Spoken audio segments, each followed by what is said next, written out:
ನಾಯಕ ಅಷ್ಟೇ ಅಲ್ಲ, ಇವರು ಆ ಚಿತ್ರದ ನಿರ್ದೇಶನವನ್ನ ಕೂಡ ಮಾಡಿದ್ದಾರೆ. ಅವರೇ ಶರತ್ ಕೃಷ್ಣ. ಬನ್ನಿ ಹಾಗಾದ್ರೆ ಕಾರ್ಯಕ್ರಮಕ್ಕೆ ಅವರನ್ನ ವೆಲ್ಕಮ್ ಮಾಡ್ಕೊಳ್ಳೋಣ. Hi sir. Hello madam. Welcome. Thank you madam. ಹೇಗಿದ್ದೀರಾ? ಚೆನ್ನಾಗಿದ್ದೀನಿ, ನೀವು ಹೇಗಿದ್ದೀರಾ? ಚೆನ್ನಾಗಿದೆ ಮೇಡಮ್. Thank you. ಅದೇ ರೀತಿಯಾಗಿ ದೊಡ್ಡ ಮನ್ಸ ಚಿತ್ರದ ನಾಯಕಿ ಸೂಪರ್ ಆಗಿ ಕಾಣಿಸ್ತಾ ಇದ್ದಾರೆ, ಅವರನ್ನ ಕೂಡ ವೆಲ್ಕಮ್ ಮಾಡ್ಕೊಳ್ಳೋಣ.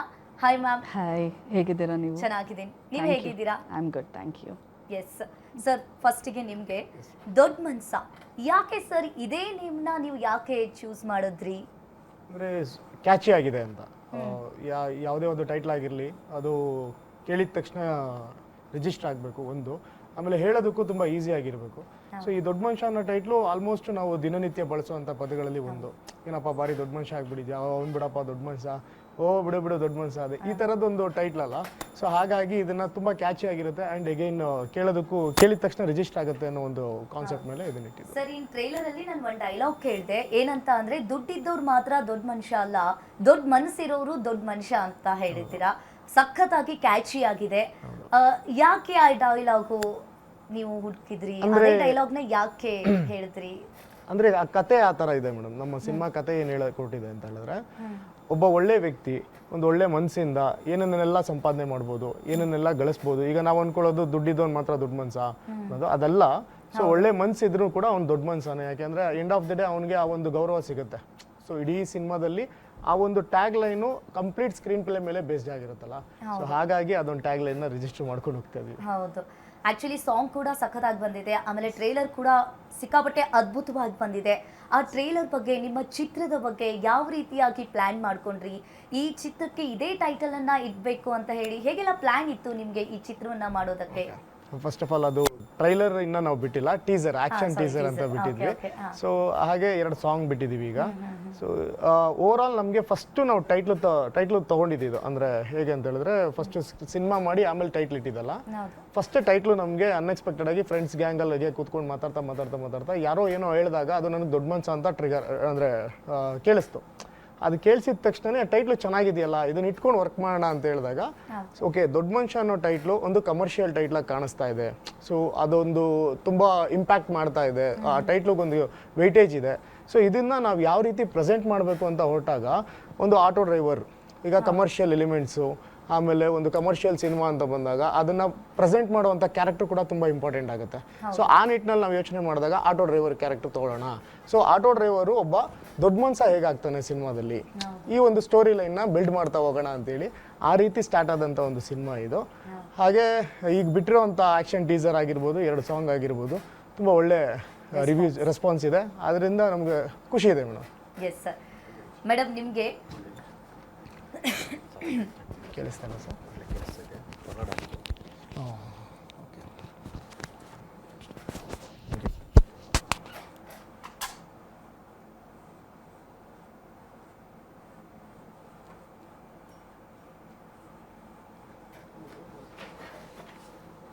ಇದು ಸೌಂಡ್ ಬಂದರೆ ಬರ್ತಾ ಇರುತ್ತಲ್ಲ, ಏನು ತೊಂದರೆ ಇಲ್ಲ.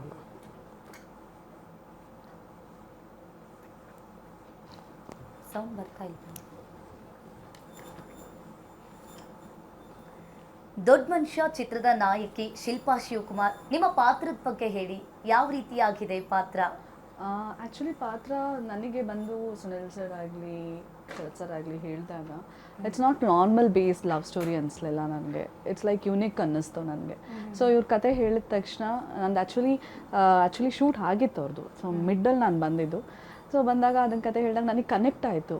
ಯೂಶ್ವಲಿ ಲವ್ ಸ್ಟೋರಿ ಅಂದಾಗ ಮೇಯ್ನ್ ಸ್ವಲ್ಪ ನಿಮಿಷ ಬಂದರು ನನ್ನ ಕತೆ.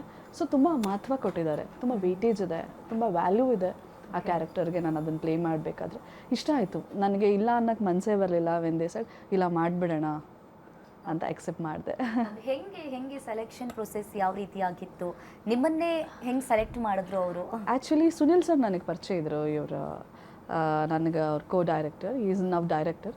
ಸೊ ಅವ್ರು ಪರಿಚಯ ಇದ್ದರು ನನಗೆ ತುಂಬ ಲಾಂಗ್ ಟರ್ಮಿಂದ. ಸೊ ಇವ್ರ ಜೊತೆ ವರ್ಕ್ ಮಾಡ್ತಿದ್ರು. ಸೊ ಹಾಗೆ ಒಂದು ರಿಕ್ವೈರ್ಮೆಂಟ್ ಇದೆ, ಇದು ಕ್ಯಾರೆಕ್ಟರ್ ತುಂಬ ವೆಯ್ಟೇಜ್ ಇದೆ, ಈ ಕ್ಯಾರೆಕ್ಟರ್ ಆ ಥರನೇ ಪ್ಲೇ ಇರಬೇಕು, completely she should be like that ಅಂತ ಒಂದು ಪಿಕ್ಚರೈಸೇಷನ್ ಇತ್ತು ಇವರಲ್ಲಿ. ಸೊ ನನ್ನನ್ನು ನೋಡಿದ ತಕ್ಷಣ ಈ ಎಕ್ಸೆಪ್ಟೆಡ್, ಯಾ ಓಕೆ. ಅಂತ. ಫಸ್ಟ್ ಟೈಮ್ ಸ್ಯಾಂಡಲ್ವುಡ್ಗೆ ಎಂಟ್ರಿ ಕೊಡ್ತಾ ಇದ್ದೀರಾ ದೊಡ್ಡ ಚಿತ್ರದ ಮೂಲಕ, ಹೇಗೆ ಅನಿಸ್ತಾ ಇದೆ? ಓ ಇಟ್ಸ್ ವಂಡರ್ಫುಲ್, ತುಂಬ ಚೆನ್ನಾಗಿದೆ. ನನಗಿದ actually I am feeling like so excited. ಈ ಸಿನಿಮಾ ನನಗೆ ಬಂದಿರೋದು ನನ್ನ ಲೈಫಲ್ಲಿ and memorable too. First cinema ಎಲ್ಲೆಲ್ಲಿ ಶೂಟ್ ಮಾಡಿದ್ದು? ಆ್ಯಕ್ಚುಲಿ 90% ಬ್ಯಾಂಗ್ಳೂರ್, 95-90% ಬ್ಯಾಂಗ್ಳೂರಲ್ಲೇ ಆಗಿದೆ. ಸಾಂಗ್ ಶೂಟ್ ಮಾತ್ರ ಅಹಮದಾಬಾದಲ್ಲಿ ಮಾಡಿದ್ದಾರೆ. ಹೌದು. ಮತ್ತೆ ಇನ್ನೊಂದು ಕೇಳಿದೆ, ಗುಜರಾತ್ನಲ್ಲೂ ಕೂಡ ಶೂಟ್ ಮಾಡಿದ್ದೀರಾ ಅಂತ ಹೇಳಿ. ಆ ಮೂಮೆಂಟ್ಸು, ಆ ಮೆಮೊರೀಸ್ ಎಲ್ಲ ಯಾವ ರೀತಿಯಾಗಿತ್ತು? ಒಂದು ಒಳ್ಳೆ ರಿಮಾರ್ಕಬಲ್ ಮೆಮೊರಿ ಮೇಡಮ್. ಯಾಕಂದರೆ ಇಡೀ ಸಿನಿಮಾ ನಾವು ಬ್ಯಾಂಗ್ಳೂರ್ ಲೋಕಲ್ ಏರಿಯಾಸಲ್ಲೇ ಶೂಟ್ ಮಾಡಿರೋದು. ಸೊ ಒಂದು ಸಾಂಗ್ ಮಾತ್ರ ಪರ್ಟಿಕ್ಯುಲರ್ ಆಗಿ ಅಲ್ಲಿ ಶೂಟ್ ಮಾಡಿದ್ದು. ಒಂದೊಳ್ಳೆ ಎಕ್ಸ್ಪೀರಿಯನ್ಸ್ ಅದು. ಮೊದಲನೇ ಸಿನಿಮಾ ಒಂದು ಡ್ಯುಯೆಟ್ ಸಾಂಗ್ನ ನಾವು ಅಲ್ಲಿ ಶೂಟ್ ಮಾಡ್ತಾ ಇರ್ಬೇಕಾದ್ರೆ ಅಲ್ಲಿದೊಂದು beautiful memory. Beautiful, yes sir. ಅದರಲ್ಲೂ ಕೂಡ ನಾಯಕ ನಟ ನೀವೇ ಆಗಿದ್ದೀರಾ, ನಿರ್ದೇಶನನೂ ಕೂಡ ನೀವೇ ಮಾಡಿದ್ದೀರಾ. ಒಂದು ಚಾಲೆಂಜಿಂಗ್ ಆಗಿರುತ್ತೆ, ತುಂಬಾ ಚಾಲೆಂಜಿಂಗ್ ಆಗಿರುತ್ತೆ. ಎರಡೂ ಕೂಡ ಒಟ್ಟಿಗೆ ಮಾಡೋದು ತುಂಬ ಚಾಲೆಂಜಸ್ ಇರುತ್ತೆ. ಯಾವೆಲ್ಲ ಚಾಲೆಂಜಸ್ಸನ್ನು ನೀವು ಫೇಸ್ ಮಾಡಿದ್ರಿ ಈ ಚಿತ್ರದ ಮೂಲಕ? ಇಲ್ಲ ಮೇಡಮ್, ನನಗೆ ಪ್ರೀ ಪ್ರೊಡಕ್ಷನ್ ವರ್ಕು ಕ್ಲಾರಿಟಿಲಿದ್ವಿ ನಾವು. ಸೊ ಹೇಗೆ ಅಂದರೆ ನನಗೆ ಇವತ್ತಿನ ಟೆಕ್ನಾಲಜಿನ ಯೂಸ್ ಮಾಡಿಕೊಂಡು ನಾವು ಅಂಥ ರಿಸ್ಕ್ ಇರಲ್ಲ, ನಾವು ಆರಾಮಾಗಿ ಮಾಡ್ಬೋದು ಎರಡೂ ಕೆಲಸನ. ಒಂದು ಒಳ್ಳೆ ಟೀಮ್ ಇರಬೇಕಷ್ಟೇ. ಬಟ್ ನಮ್ಮ ಟೀಮ್ ಹೇಗಿತ್ತು ಅಂತ ಹೇಳಿದ್ರೆ ಪ್ರೀ ಪ್ರೊಡಕ್ಷನ್ ವರ್ಕಲ್ಲಿ ಕ್ಲಿಯರ್ ಆಗಿದ್ವಿ ನಾವು. ಸೊ ಯಾವ ದಿನ ಯಾವ ಲೊಕೇಶನಲ್ಲಿ ಎಲ್ಲಿ ಶೂಟ್ ಮಾಡ್ತೀವಿ, ಯಾರೆಲ್ಲ ಆರ್ಟಿಸ್ಟ್ ಇರ್ತಾರೆ. ಸೊ ಈ ಒಂದು ಟೆಕ್ನಿಕಲಿ ಸ್ಟ್ರಾಂಗ್ ಆಗಿ ಹೋಗಿದ್ವಿ. ನಮ್ಮ DOP ಆಗಿರ್ಬೋದು, ಆಮೇಲೆ ನಮ್ಮ ಡೈರೆಕ್ಷನ್ ಟೀಮ್ ಆಗಿರ್ಬೋದು, ಆ್ಯಂಡ್ ನಮ್ಮ ಜೊತೆಲಿದ್ದಂಥ ಪ್ರೊಡಕ್ಷನ್ ಅವರಾಗಿರ್ಬೋದು, ಪ್ರತಿಯೊಬ್ಬರಿಂದನೂ ನಮಗೆ ಸಪೋರ್ಟ್ ಹಾಗೆ ಇತ್ತು. ಆ್ಯಂಡ್ ಮೋರೋವರ್ ಆರ್ಟಿಸ್ಟ್ಗಳು ಹುಲಿ ಕಾರ್ತಿಕ್ ಸರ್, ಬಾಲಾ ಸರ್, ಆಮೇಲೆ ರೇಷ್ಮಾ ಅಂತ ಇನ್ನೊಬ್ರು ಫೀಮೇಲ್ ಲೀಡ್ ಇದ್ದಾರಲ್ಲ ಅವರು, ಆ್ಯಂಡ್ ಅಗೇನ್ ಮೇಡಮ್ ಅವರು, ಎಲ್ಲರೂ ಸೇರಿ ಒಳ್ಳೆ ಸಪೋರ್ಟಿಂಗ್ ಆಗಿ ಈ ಒಂದು ಕೆಲಸ ಮಾಡ್ತಾ ಇದ್ವಿ. ಸೊ ಅಂತ ರಿಸ್ಕ್ ಏನಂತ ಅನಿಸ್ಲಿಲ್ಲ ನಮಗೆ. ಅಂದ್ರೆ ಸಿಕ್ಕಾಪಟ್ಟೆ ಚಾಲೆಂಜಸ್ ಆಗಿರುತ್ತೆ. ಇವಾಗ ಸೆಲೆಕ್ಷನ್ ಪ್ರೊಸೆಸ್, ಅದರಲ್ಲೂ ಕೂಡ ನಿಮ್ದು ಫಸ್ಟ್ ಸಿನಿಮಾ, ಸ್ಯಾಂಡಲ್ವುಡ್ಗೆ ಫಸ್ಟ್ ಎಂಟ್ರಿ ಕೊಡ್ತಿದ್ದೀರಾ. ನೀವು ಕೂಡ ತುಂಬಾ ಚಾಲೆಂಜಸ್ ಅನ್ನ ಫೇಸ್ ಮಾಡ್ತಿರ್ತೀರಾ. ಅಂದ್ರೆ ಇವ್ರನ್ನ ಸೆಲೆಕ್ಟ್ ಮಾಡ್ಬೇಕಾ, ಯಾರನ್ನ ಸೆಲೆಕ್ಟ್ ಮಾಡ್ಬೋದು ಕ್ಯಾರೆಕ್ಟರ್ಗೆ, ಈ ಕ್ಯಾರೆಕ್ಟರ್ಗೆ ಇವ್ರು ಸೆಲೆಕ್ಟ್ ಮಾಡಿದ್ರೆ ಗೊತ್ತು. ಆಮೇಲೆ ಒಬ್ಬೊಬ್ರು ರಿಜೆಕ್ಷನ್ ಇರುತ್ತೆ, ಒಬ್ಬೊಬ್ರು ಸೆಲೆಕ್ಷನ್ ನಾವು ಮಾಡ್ತೀವಿ ಸರ್ ಅಂತ ಹೇಳ್ತಾ ಇರ್ತಾರೆ. ಅದನ್ನೆಲ್ಲ ಯಾವ ರೀತಿಯಾಗಿ ನೀವು ಫೇಸ್ ಮಾಡಿದ್ದು? ಅಂದರೆ ನಮಗೆ ಆ ಥರದ್ದು ಒಂದು 2-3 ಕ್ಯಾರೆಕ್ಟರ್ನಲ್ಲಿ ಆಯಿತು. ಆ್ಯಂಡ್ ಆ ಒಂದು ಕ್ಯಾರೆಕ್ಟರ್ಗಳು ಹೇಗಿತ್ತು ಅಂತಂದರೆ ಮೇನ್ಲಿ ರೇಷ್ಮಾ ಅನ್ನೋರ್ದೊಂದು ಹೀರೋಯಿನ್ ಕ್ಯಾರೆಕ್ಟರ್ ಇದಾರಲ್ಲ, ಅವ್ರದ್ದೊಂದು ಕ್ಯಾರೆಕ್ಟರ್ ಅದೇ ರೀತಿ ಆಯಿತು. ಆಲ್ಮೋಸ್ಟ್ ಒಬ್ಬರು ಫೈನಲ್ ಆಗಿ ಅವ್ರಿಗೆ ಅಡ್ವಾನ್ಸ್ ಮಾಡಬೇಕಾಗಿತ್ತು. ಆಲ್ ಆಫ್ ಎ ಸಡನ್ ಅವರು ಬ್ಯಾಕ್ಔಟ್ ಆದರು. ಮತ್ತು ನೆಕ್ಸ್ಟ್ ನಾವು ಇಮಿಡಿಯೇಟ್ ಆಗಿ ಇನ್ನೊಬ್ಬರನ್ನ ಸೆಲೆಕ್ಟ್ ಮಾಡ್ಕೊಂಡಿದ್ದಾಯಿತು. ಸೊ ಹಾಗೆ ಇನ್ನೊಂದು ಪಾತ್ರ ಬರುತ್ತೆ, ದೇವ್ ಅಂತ ಅಂದ್ಬಿಟ್ಟು ಒಂದು ಕ್ಯಾರೆಕ್ಟರ್ ಸಿನಿಮಾದಲ್ಲಿ. ಆ ಕ್ಯಾರೆಕ್ಟರ್ ಕೂಡ ಲಾಸ್ಟ್ ಮೂಮೆಂಟು, ನಾಳೆ ಶೂಟ್ಗೆ ಆ ಕ್ಯಾರೆಕ್ಟರ್ ಬೇಕೇ ಬೇಕು, ಇವತ್ತು ನೈಟ್ ಕನ್ಫರ್ಮ್ ಆಯಿತು. ಸೊ ಈ ರೀತಿ ಒಂದು 2-3 ಕ್ಯಾರೆಕ್ಟರ್ ಆ ಥರ ಆಗಿದೆ. ಹೌದು. ಸೊ